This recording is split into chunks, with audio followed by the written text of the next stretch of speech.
Good afternoon and welcome to today's webinar on using real-world data and AI to phenotype heart failure with preserved ejection fraction patients in advanced heart failure research. To reduce background noise, the lines will be muted during the presentation. If you have a question during or at the end of the presentation, please enter it in the question and answer box located in your webinar control panel. Presenting today's webinar is Dr. Gary Curhan. Dr. Gary Curhan, MD, SCD, is Chief Medical Officer at OM1 and a practicing nephrologist in Boston. Dr. Curhan has published widely on the epidemiology of many medical conditions, including cardiovascular disease, hypertension, kidney stones, gout, and others. His research in several large cohort studies focuses on the prevention of common diseases by investigating scientifically and clinically important questions and exploring the role of modifiable factors, and has been supported continuously for over 25 years by the National Institutes of Health. He was the editor-in-chief of the Clinical Journal of the American Society of Nephrology. He has served on many national and international advisory committees, including the National Institutes of Health. He has mentored numerous individuals, many of whom now hold leadership positions at major academic institutions and public companies. Dr. Curhan is a graduate of Harvard Medical School and Harvard School of Public Health. Prior to joining OM1, he was a professor of medicine at Harvard Medical School and professor of epidemiology at Harvard School of Public Health. Thank you for presenting today, and I'll now turn it over to you. Thank you, Maria, and welcome everybody. I'm very happy to be here today to speak with you about real-world data and its ability to phenotype patients with heart failure with preserved ejection fraction, or HFpEF, you may hear me say. There will be time at the end for questions, so please don't hesitate to enter those in the chat. So I want to try to get us all to start thinking about better ways to phenotype patients to help us use them not only in research, whether it's observational or clinical trials, but also in our clinical practice. And real-world data can be a huge help in improving our ability to phenotype. So for example, we can find appropriate patients for observational studies or clinical trials. But when you're thinking about who's going to be eligible for your study, we can't just use claims data. There's much more detail that you want. So for example, if we're talking about preserved ejection fraction, of course, we need ejection fraction values, and we can't get those from claims.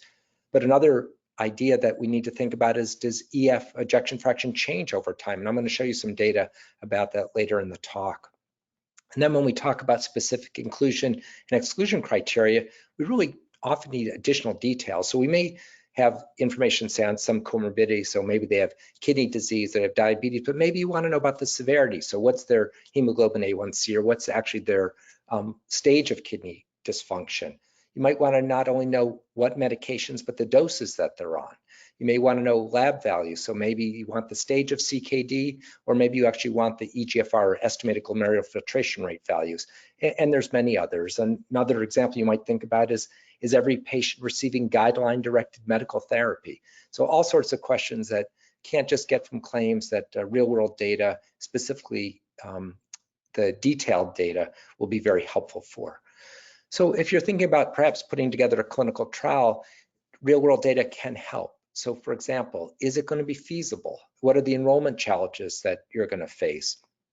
And it always seems like there's more than enough patients until it comes time to start the study. So for example, you may want to decide, as you're choosing your inclusion and exclusion criteria, your protocol feasibility, you want to make sure that that study population exists in a sufficiently large number to be able to complete the trial. So for example, if we look on the graph on the right, if we just want to know, okay, how many people have say heart failure by age and certain sex, but maybe we're only interested in those that are 75 years and older, how many are actually going to be there? And it turns out that it may only be 20%. And so is that going to be a sufficient sample size for you to be able to enroll and then do the analyses that you want? Another important piece that real world data can help with, particularly if you're planning for a trial, is you want to include subjects who are likely to achieve a study outcome during the trial. And by using data from the past, we can identify people who are more likely to, for example, have a hospitalization or achieve some other study endpoint. Because if you enroll lots of patients who are not likely to have the outcome, then the power of the study is going to be much less. Or conversely, if you're going to have much higher event rates, then the number of people you actually have to enroll in the study will be substantially lower, reducing costs and perhaps even the time that the study has to be run for. And so the graph on the right just shows some examples of being able to separate people who are likely to be, say, strong responders to semi-intervention or negative responders, perhaps they're going to have adverse effects, or non-responders. And again, the real-world data may help you design the study in such a way to hopefully reduce costs and reduce time and effort. So how do we get the real world data? Well, at OM1, we focus on specialty data networks. There's lots of companies that you can go to that can get you just general claims. But if you want the additional detail, you really want to get it from specialty networks. So since today we're talking about cardiology, we're talking about heart failure, we want to talk about cardiology networks. So how do we do this? Well, we can identify a number of different sites, and I'll provide you a little more detail on this in just a minute. But then we connect to those sites, we ingest their information, and by ingesting and processing that information, now we have this ability to have a much more powerful and enriched data set. And I do want to emphasize today, when we talk about trials, that this isn't just related to pharmaceuticals, this also applies as well to devices. So as many of you may be aware, there's a huge number of medical record systems or electronic medical record systems, you may hear that term as well, in the US. And unfortunately, they all have different ways that they store their information, the way it's captured, the different fields that they use, and even one of the bigger ones, such as Epic, has all sorts of different flavors. So it may be fine to say, oh, we can connect and bring in some of that data, but there are, it's really going to be important that we can harmonize the data in such a way. So we use OM1, what we call Origin, that allows us to connect to these different sites. But you need to have some sort of adapter so that you know if, for example, you're pulling in the hospitalization data or you're pulling in some of the lab data, that you make sure that you're getting the right fields that you want. And to be able to do this on scale, it's essential that it's done in an automated way, that you can't do this manually when we're talking about hundreds of thousands, or in many cases, millions and even tens of millions of records. So once the data is brought in, that's just the first step. And perhaps even though it's hard, it's still a much easier step. And then the next step, we use something called OM1 Engine, and that's to process the data. So I had mentioned before that there's all these different fields. The first thing you want to make sure that you can do is that the data are de-identified. So there are standard processes for doing that.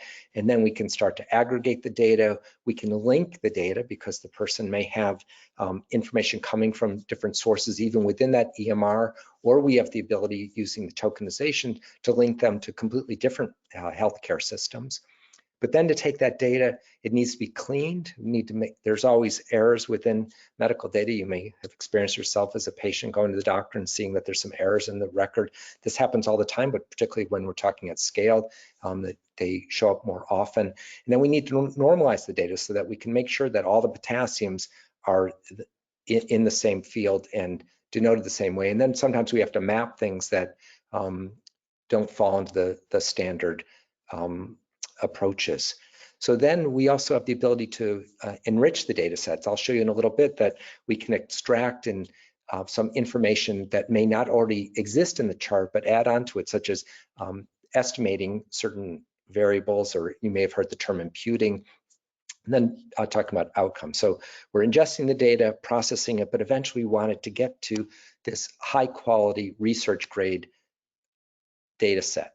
And another important piece is that by doing these electronic connections is that the data can be continuously refreshed and then also deterministically linked. So we're not just guessing whether someone is that person. We're not doing probabilistic matching. It's actually deterministic, so that if Gary's in one data set, we know that it's Gary also in that next data set. And so from all this information, we've actually been able to create what we call a deep clinical or premium heart failure data set. And this information comes from academic centers, integrated community health systems, other sites. And in this premium data set, there are open and closed claims. There's radiology and lab information. There's drug and device information. And again, many of these different variables are coming from different data sources. It allows us to combine a number of different variables in ways that aren't possible. We have information on the providers. In this case, they're predominantly cardiologists, whether procedures have been done. And currently, there's over 200,000 heart failure patients in this premium data set. I want to give you a little bit of sense when we talk about these deep clinical data sets, what else is in there. So because we're using real world data, the mean follow-up in this data set is more than 7 years per patient. And for many of these patients, the follow-up may even start before their initial diagnosis of heart failure, but also allows us to follow them through time. So the longitudinal component's really essential.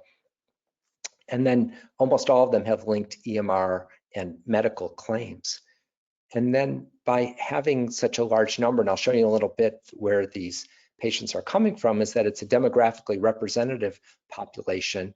We have extracted, that means the information on NYHA was actually in the chart and we were able to pull it out. We also have estimated NYHA because not all patients have NYHA class. A New York Heart Association class, it's a level of severity of heart failure, is included in the chart. We have, with our data science group, the ability to estimate it for individuals who don't have it, or for those who've had it on some visits, but on others to then estimate it for those visits on which it's not been recorded. As I mentioned earlier, because this is heart failure, of course, we have to have the left ventricular ejection fraction. So all the patients have that in here with the actual value. There's pharmacy claims, medical claims, and we also have the ability to use the clinical notes. So even though some people say they have EMR data, they may only have structured data, but we have the ability to go into what we call the unstructured data, so the clinical notes, and to pull out some information. I mentioned about the NYHA, there may be lab data, there may be symptom data that you're interested in, and we can do that extraction, which in an automated way or with manual curators, medically trained humans to do that. Not surprisingly, patients that have heart failure that go to see cardiologists tend to be older individuals. It's slightly more female than male, and there's a substantial race distribution. So I mentioned before that these patients are coming from across the US. This is broken up by region. Again, very representative. And it's actually important to know about regional differences because you may be aware that there are geographic variations in mortality. And this publication that is cited at the bottom showed that a lot of that variation in mortality was explained by other factors such as prevalence of obesity, physical inactivity, diabetes, high blood pressure.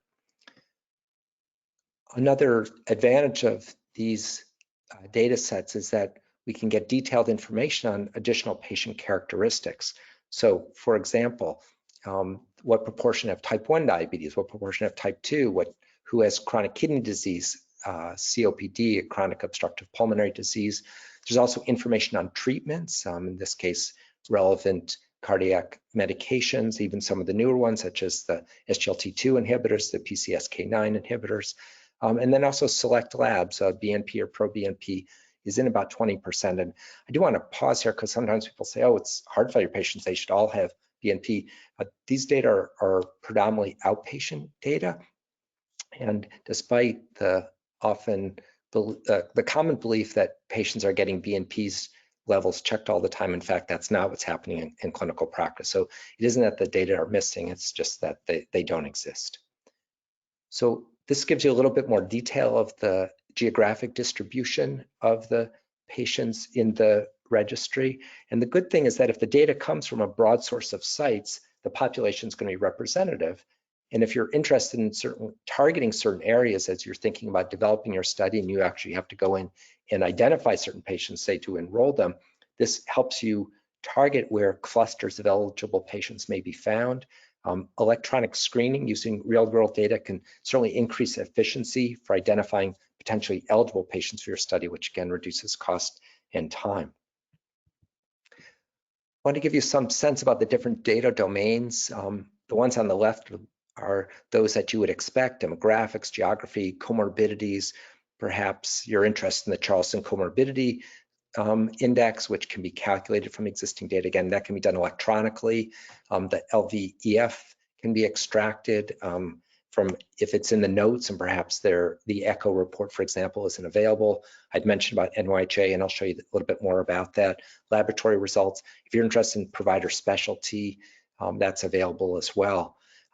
As far as additional value that can be leverage from these real world data is that because we have these tokens, it allows us again to deterministically link SES data. So we have social determinants of health data on over 100 million patients, and that's at an individual patient level. So there's now information on income,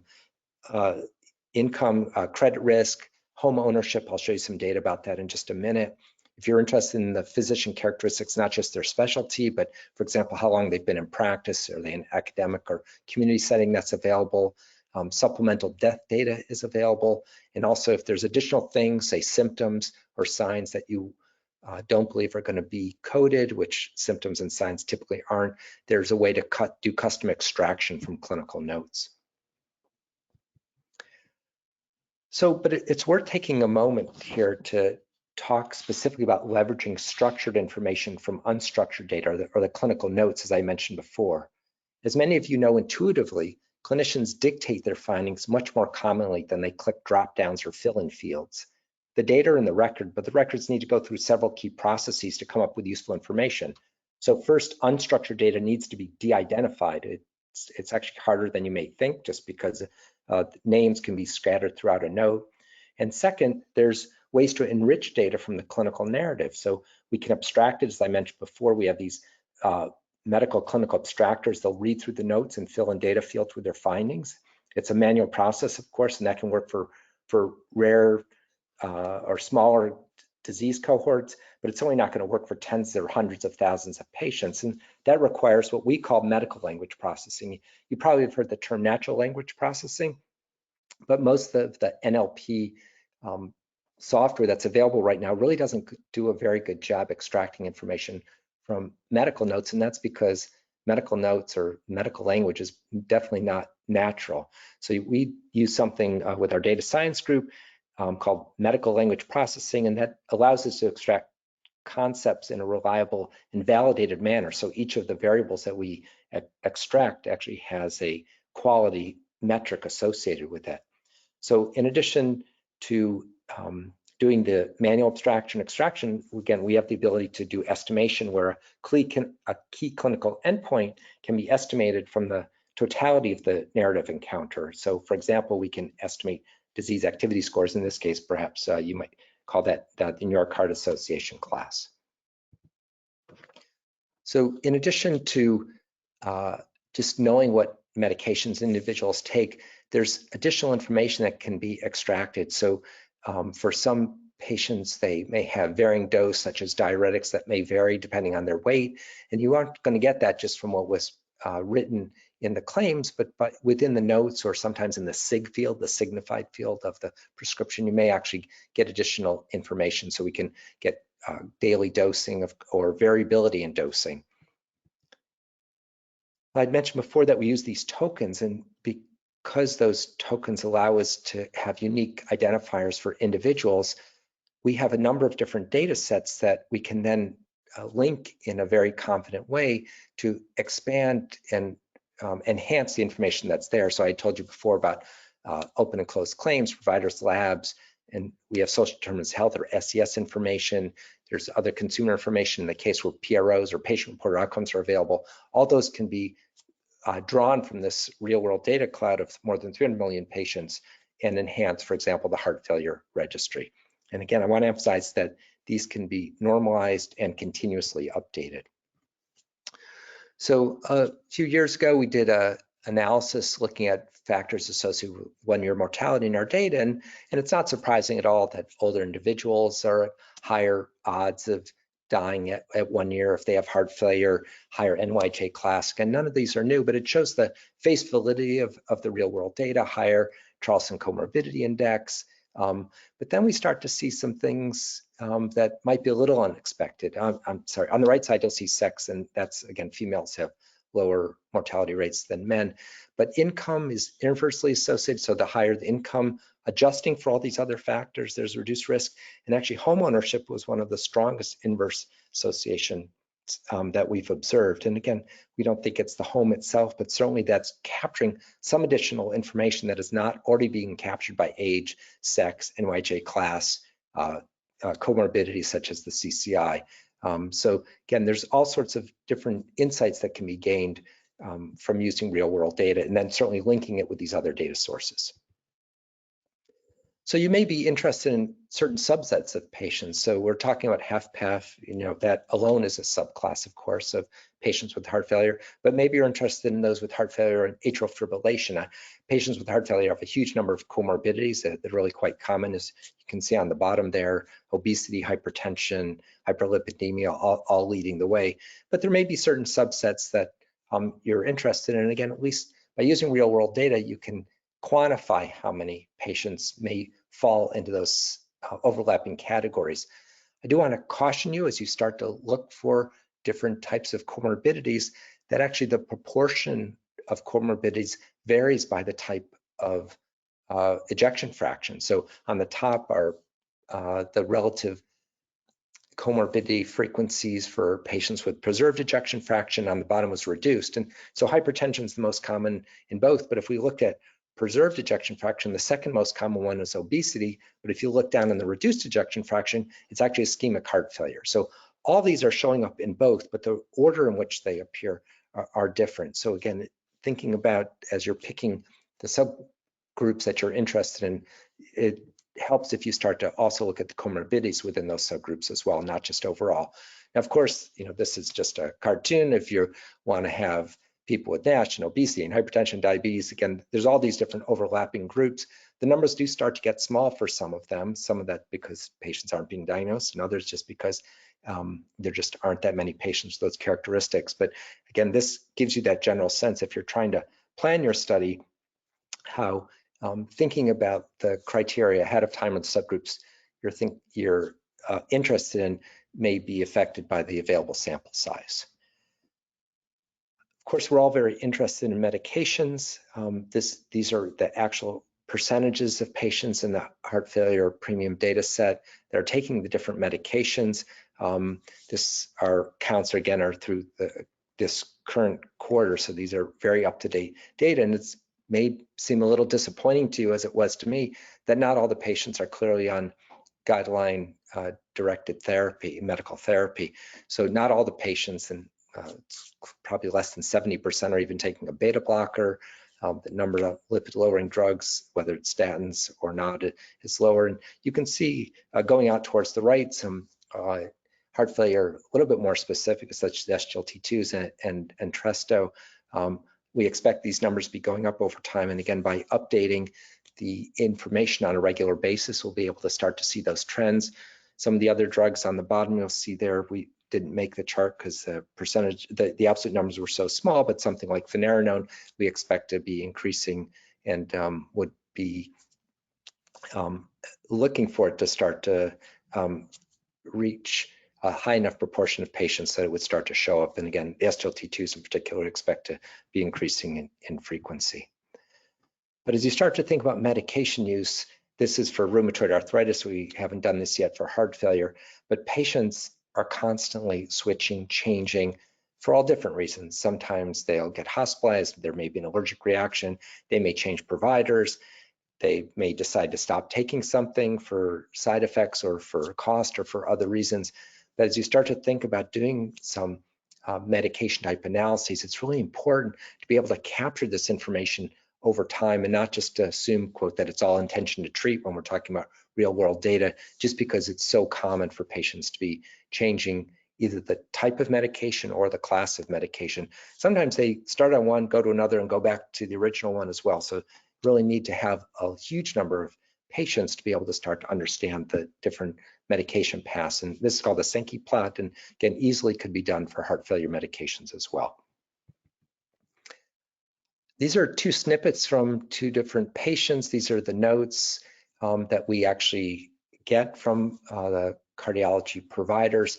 And I just put these out here as certain examples to show you what sort of additional information might be captured in a note that you might not get from just using structured information. So on the left is an 85-year-old woman. She actually has pulmonary artery hypertension. Maybe that got coded, maybe it didn't. If she's being seen for the first time at this cardiologist practice, then maybe the codes aren't coming to her, and we just are getting this past history, including procedures. She obviously had a CABG in 2012. It tells you about her EF, also tells you the method. Again, when we capture ejection fractions, we do want to know the method. So whether it was by cardiac cath or echo, nuclear medicine study. In the middle there, you'll see it tells about our BNP level. Again, sometimes certain labs are sent out, and they, depending on the practice, the lab result itself might not always make it back into a structured format. It may say, for example, be faxed and then scanned or something, but these values can be extracted from the notes. And then at the bottom, some information that might not be coded is that the person has some valvular disease, has mild mitral regurgitation, mild to moderate tricuspid regurgitation. On the right side, again, similar, we'll see symptoms. So this patient presented to the emergency department. So we know that there was a visit there, shortness of breath. So again, symptoms, BNP level, as I mentioned before, may not have been captured. Tells you how the patient was treated. Shows you EKG was ventricular pace, so we know the person has a pacemaker. Again, may not have captured before. So I don't need to go through all of it, but just gives you some sense that there's a huge amount of information in what we'll call the unstructured data that may or may not be available in the structured data. I'd mentioned before about the importance of longitudinal data. And when we're talking about patients with heart failure, this is particularly important because patients don't always stay in the category of, say, reduced, preserved, or mid-range ejection fraction over time. So these are actual data. These are from our heart failure PremiOM dataset. This first graph that I'm showing you is for patients who started off as being classified as reduced ejection fraction. So the cutoff that we used was less than 40%. If you want to make that lower or higher, you're able to do that because we actually have the actual ejection fraction values.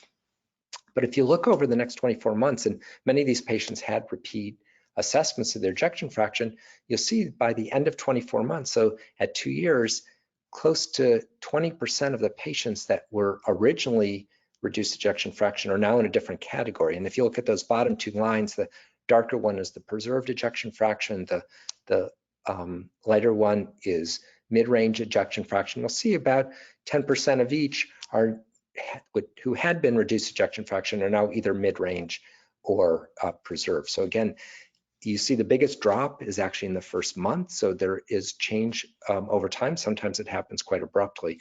Well, let me show you similar for mid-range ejection fraction. So this we defined as 40 to 50%. And you'll see that of these patients after 24 months or about 2 years, close to 50% are no longer mid-range. And it looks like about half of them at 2 years are either preserved, so their ejection fraction now went above 50%, and half of them went down to reduced ejection fraction. Unlike reduced and mid-range, the patients who started with preserved tend to stay as preserved, so it's a small proportion, less than 15%, that had been preserved and at 2 years have switched other categories, but there still are some, again, that moved down to mid-range or to reduced ejection fraction. Again, just emphasizing the importance of doing repeat assessments over time to make sure that we're not misclassifying patients. So now let's talk about predicting outcomes. Our data science group is very talented and able to generate a number of different insights, and these are just some of the posters that have been presented. Being able to predict unplanned hospital admission, again, not just using the standard variables. Another simple predictive score to identify, and again, pre-admission, the risk of 30-day hospital readmission or death in heart failure. So again, there's lots more information here, as I showed you, for example, the home ownership of variables that you might not think make a difference, but actually may contribute substantially to future risk. In addition, the data science group has the ability to impute or estimate disease activity scores, and we call this endpoint amplification. We've done this for multiple sclerosis with the EDSS, we've done it with lupus for SLEDI, and we've also done it for New York Heart Association class. And just to give you some sense of how this is done, we have so much information on patients who actually have NYHA recorded in their notes. Okay, so in our hypothesis is that there's information in the medical notes that include some information about disease activity in the form of symptoms and patient condition without necessarily specifying that what the NYHA is. And then we pair these notes along with the observed disease activity measurement, so in this case, the recorded NYHA.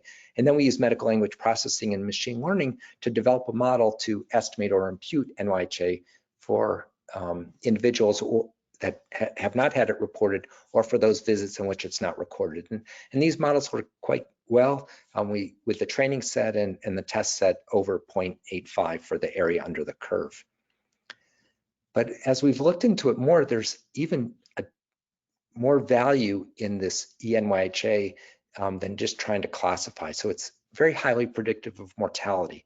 So as you likely know, the mortality in patients with heart failure is extremely high. And the higher the NYHA class is, the higher the mortality. So if you'll see on that yellowish box on the left, the top half of this table is the 1-year mortality rate by observed NYHA. So that vertical column is NYHA 1, 2, and 3, and 4. We combine 3 and 4 because there aren't enough patients in 4 for this. And if we look at the 1-year mortality rate, and this is the observed, so these are not estimated. So if you have a recorded NYHA of 1, you have about a 2% 1-year mortality. If it's 2, it's 4.6%. And if you're 3 or 4, it's just over 10%. If you look down in the bottom half, that's the 3-year mortality. Again, the mortality rates are quite high for patients with heart failure. And once again, it increases from 4.4% if your NYHA was observed or reported as 1, up to over 19% if it was 3 or 4. So that's the observed. Now I'm going to ask you to start looking across. Okay, so that the top row is the estimated NYHA. And so these, again, were estimated into categories of 1, 2, or 3, and 4 combined. And let's just take, for example, the reported NYHA of 2. How does 1-year mortality vary by estimated NYHA going across? So again, overall, you'll see it's 4.6%, but there's additional information here. As your estimated NYHA increases, your mortality increases. So if you're estimated at 1 and your observed is 2, your 1-year mortality rate is actually slightly lower than the overall group.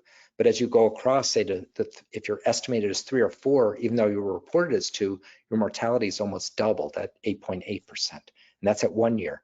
Now, let's do this at 3 years. So if we go down to the bottom, the 3-year mortality for observed class 3 and 4, as I said, it's 19.4%. But once again, let's look across with the eNYHA.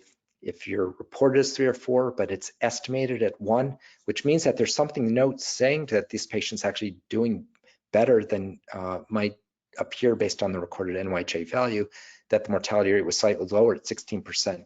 But if you're observed at 3 and 4 and you're estimated at 3 or 4, your 3-year mortality is actually close to 25%. So once again, that just shows that there's huge amount of additional information in these estimated values. And again, these aren't observed mortality, these are observed mortality rates. These are not predictive mortality rates. So within this PremiOM data set, just to give you some sense of how many patients have, for example, preserved ejection fraction, we defined it as greater than or equal to 50%. It's 140,000 out of the 215,000. But and maybe I was surprised by this, but maybe you wouldn't be, that the number of EF measurements in the patients is quite high. So in the patients with preserved ejection fraction, they had on average close to 7 assessments of their ejection fraction within the data. Again, 7-year follow-up.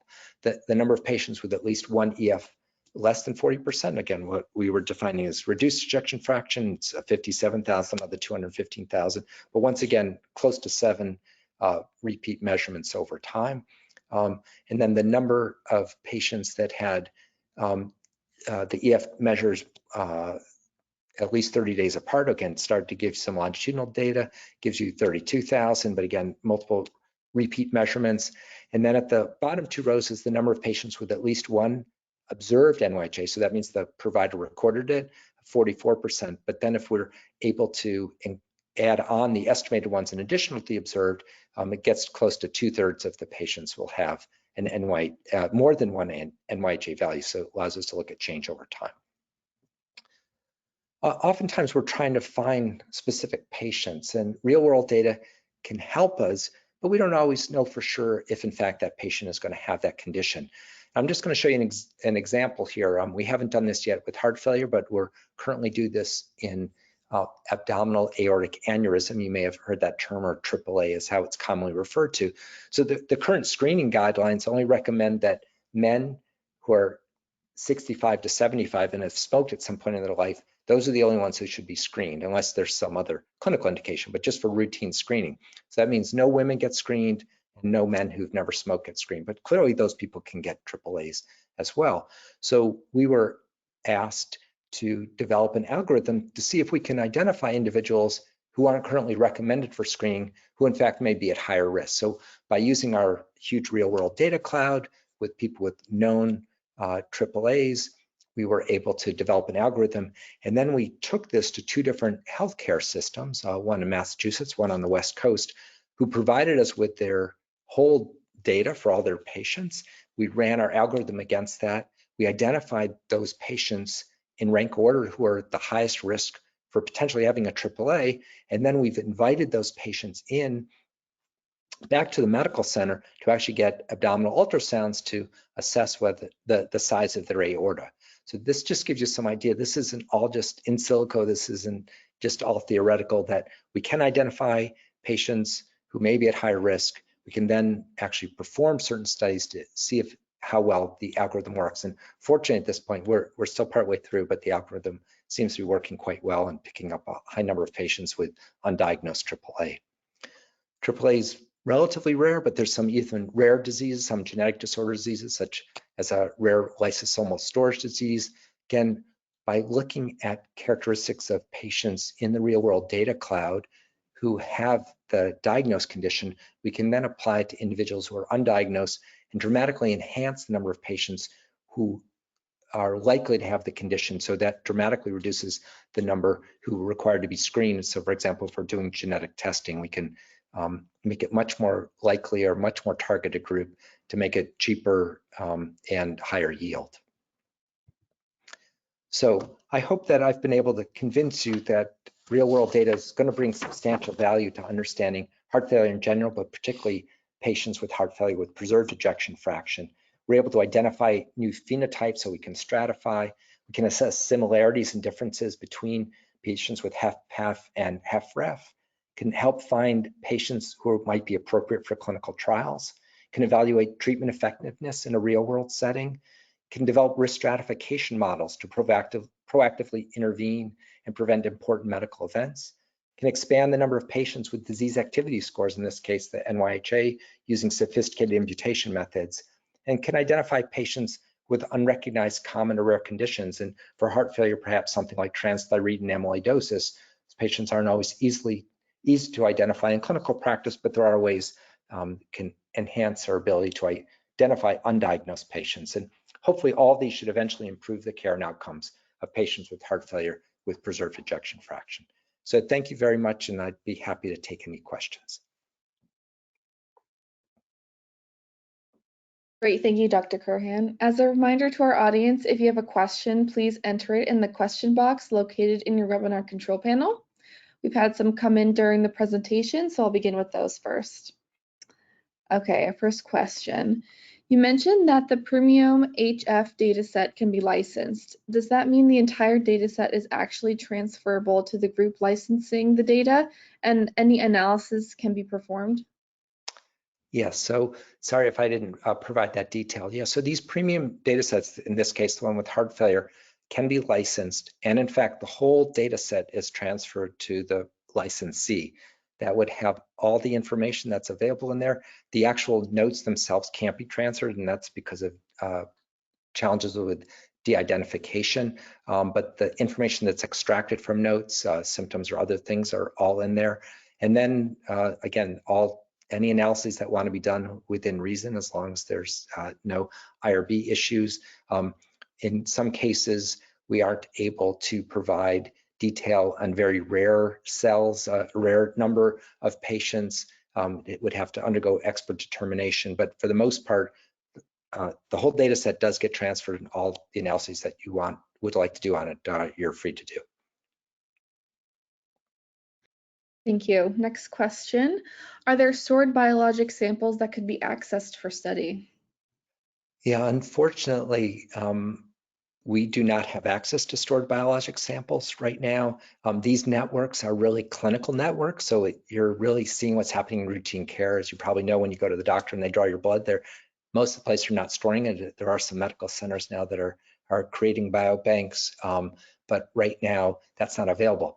That being said, if there are certain questions that need to be answered, some of the sites in these networks do agree to participate in active prospective data collection, and this could include sample collection as well. So while there are not stored samples available, if there were things, so for example, they may not be ordering BNP routinely in practice, but you want that information, or they may not be ordering some other value that you would like, there is the ability to do that. That's distinct from the premium data set, but we can use the premium data set to identify sites that may be enriched with those patients, and then we could approach those patients to do the prospective data collection. You mentioned labs. We can also do patient-reported outcomes. We're doing that not in heart failure, but in one of the other condition areas that we study that allows us to directly connect with the patients after consent has been obtained at the sites to collect ongoing patient-reported outcomes. Thank you. You mentioned that laboratory data are available. Do you have the actual lab results or just the tests that were ordered? Yeah, actually, it's very important. We actually have the results. As you may know from claims, you can get whether something was ordered or not. But what we really care about is not if the GFR was ordered, but actually what the value is, or the A1C. We want to know what the A1C is. So yes, when available in the record, we do get that information. If it's something that may be in the note, but not necessarily in the record, as I showed you in those snippets of notes before, we have the ability to either extract or abstract the information. And sometimes, say, cardiologists may not be ordering the labs that you may be interested in, but perhaps one of the other providers is ordering them for some reason. We have the ability to link our data, again, using those tokens that I mentioned, to two of the large national labs in the US, which usually has enough overlap to be able to answer some of the more important clinical and research questions. The finding that home ownership is associated with lower risk of mortality is quite interesting. Can you say a bit more about what is available in the social determinants of health data? Yes, so yeah, I agree. It is interesting. That certainly wasn't expected. So in that social determinants of health data, it's on 120 million patients. So it overlaps substantially with our 300 million real world data cloud. And in there is information on race, ethnicity, education, occupation, income, credit score, home ownership. I think those are the main ones. Thank you. We have a few more questions. I was surprised that the number of patients on digoxin and Entresto were very similar. How certain are you that the data regarding medication use is correct? Yeah, so as you may be aware, digoxin is being used less and less over time, and it's not always recommended, certainly with an early starting medication. So as far as how certain we are, we're getting the information from either the EMR or medical claims. There are certain types of drugs that require specialty pharmacy. Those two drugs obviously are not required. So as far as the accuracy, if it's reported, we believe that it's correct. So what you might be asking is how much is missing? These are coming from cardiologists, so I could see perhaps if it was just a primary care data set that it may not be as accurate, but at least this is what's being recorded in the cardiology notes. Again, we're able to look at trends over time, and for many of the other medications, they really do match up. I showed you the beta blocks, for example. Those are consistent with what we see with national trends. A reminder that we do have 200,000 patients in here. This is from across the US, so it's likely to be representative. Thank you. Another question, can OM1 identify specific sites or patients for clinical trials, or is it rather accessing feasibility and population characteristics? So the answer is that it depends. So we can't identify individual patients. Again, the tokens that we use do not allow re-identification. As far as sites, though, we can identify sites that are enriched with patients with the characteristics that you might be interested in. Now, whether we can connect to that site, that really depends on whether the sites are open to that sort of interaction. So in some cases, the sites haven't been open to it, but we can say, in this area, there's likely to be a large number of patients, so at least it helps narrow down the search for those types of patients. So it really depends on what the research question is, whether that can be done or not. But we can't go to the individual patient. Again, through our real world data cloud. Separately, if you wanted to do something directly with some of the sites, say you wanted to identify patients with a certain phenotype, then we would go to the sites and say, do you have these patients? Are you willing to enroll them? Then they get consent, and then we can start interacting with them directly. Great, we've got a few more. Is there a standard tool that you would suggest for gathering the SDOH values? How do we go about defining these in protocol for RWE studies? Yeah, so we aren't the ones that are collecting this information. So we have a data set that has that information in there. So we haven't used the tool. As far as identification, one of the advantages is that we actually have the data. So we're not constrained by what may have been done before if that doesn't fit your research needs. There are some standard categories for different approaches. So for example, if you want to use different categories of income, that certainly can be done. There's educational categories that have been done before. So we can help with defining the standard categories, or if it can be justified, creating new categories is certainly allowable and available. Great, thank you so much, Dr. Curhan. If your question was not answered or you have one following the webinar, please submit it to us directly and we'll follow up with you. Thank you again for joining today's webinar. A link to the recording will be distributed to all attendees, and we hope you'll join us again in the future. Thank you.